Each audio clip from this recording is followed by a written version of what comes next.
Então, vamos combinar entre nós que o que a gente falar aqui tenta tirar pelo menos uma coisa, uma ideia, para que tu coloque isso em ação.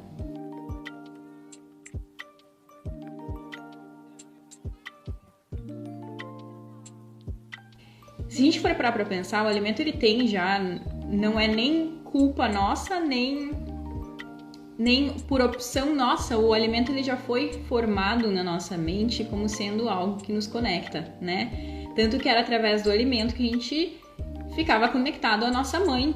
A gente precisava criar esse relacionamento de que a gente precisava do alimento, que a gente precisava do amparo dela para poder ficar perto dela, para poder desenvolver, né? Era a partir disso que a gente garantiria a nossa vida. Então, um alimento ele já começa desde esse momento que a gente é um recém-nascido, ele já começa a ter essa importância sentimental dentro da nossa cabeça, dentro da nossa mente.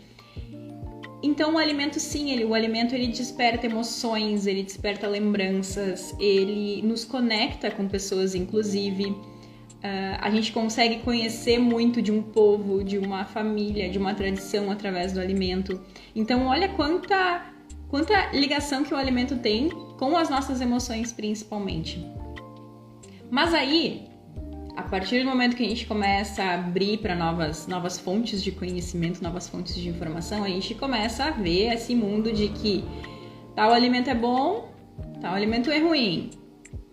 E normalmente, o que é categorizado como um alimento ruim são aqueles alimentos que tu gostaria realmente de comer. São normalmente aqueles alimentos que te despertam algum tipo de emoção. E já aqueles alimentos que são categorizados como bons, são normalmente também aqueles alimentos que tu não tem lá muito valor afetivo, tu não tem muito sentimento envolvido com aquele alimento. E aí começa na nossa mente aquele diálogo, né? Entre o que seria o alimento bom e entre o que seria o alimento ruim. E aí a gente olha para aquele alimento que a gente categorizou, que foi colocado na nossa mente que ele é um alimento ruim, que, mas eu talvez vou comer só um pedaço dele.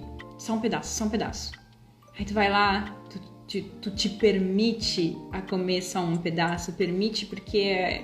Perceba, né, que a gente não precisa se permitir ou não a comer um alimento. E isso a gente já vai falar agora ao longo do nosso conteúdo de comer intuitivo, de intuitive eating. E tu vai entender o porquê isso.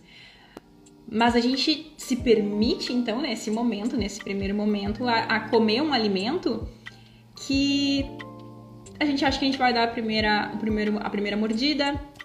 Aí a gente dá a primeira mordida, quando a gente vê, a gente terminou de comer todo o alimento. Digamos que uma rosquinha, né? Digamos um pedaço de torta. A gente achava que não, eu vou ter o autocontrole, vou comer só um pedaço, depois eu vou deixar de volta na geladeira e tal. E quando vê, o pedaço nem tem como voltar pra geladeira porque não tem mais nada ali. E aí a gente fica naquele sentimento de, eu não consigo, eu tenho que tirar esse alimento da minha vida, eu tenho que entrar numa dieta. Quem aqui nunca entrou numa dieta? E vamos e convenhamos, eu sempre gosto de falar que se as dietas dessem certo, ninguém entraria na próxima, né? Porque ela já teria dado certo de início. É um sinal de que alguma coisa tá errada, né? A gente, a partir do momento que a gente entra numa dieta, que a gente acha que é uma restrição, que a gente não pode mais comer tal alimento, que a gente se pune porque a gente tem vontade de comer aquele alimento, a gente tá indo totalmente contra as nossas emoções. E o alimento, por ser emoção, ele se torna uma coisa tão pesada. Por isso que entrar numa dita dieta é uma coisa que pode ser ruim pro nosso corpo, principalmente, mas principalmente é pra nossa mente. Porque a gente fica nesse ciclo de achar que eu preciso seguir tal coisa porque eu tenho tal objetivo, eu preciso me punir por ter uma vontade, por ter uma emoção ligada a um alimento. Consegue perceber que a dieta, nesse momento, ela já não importa mais pro nosso corpo.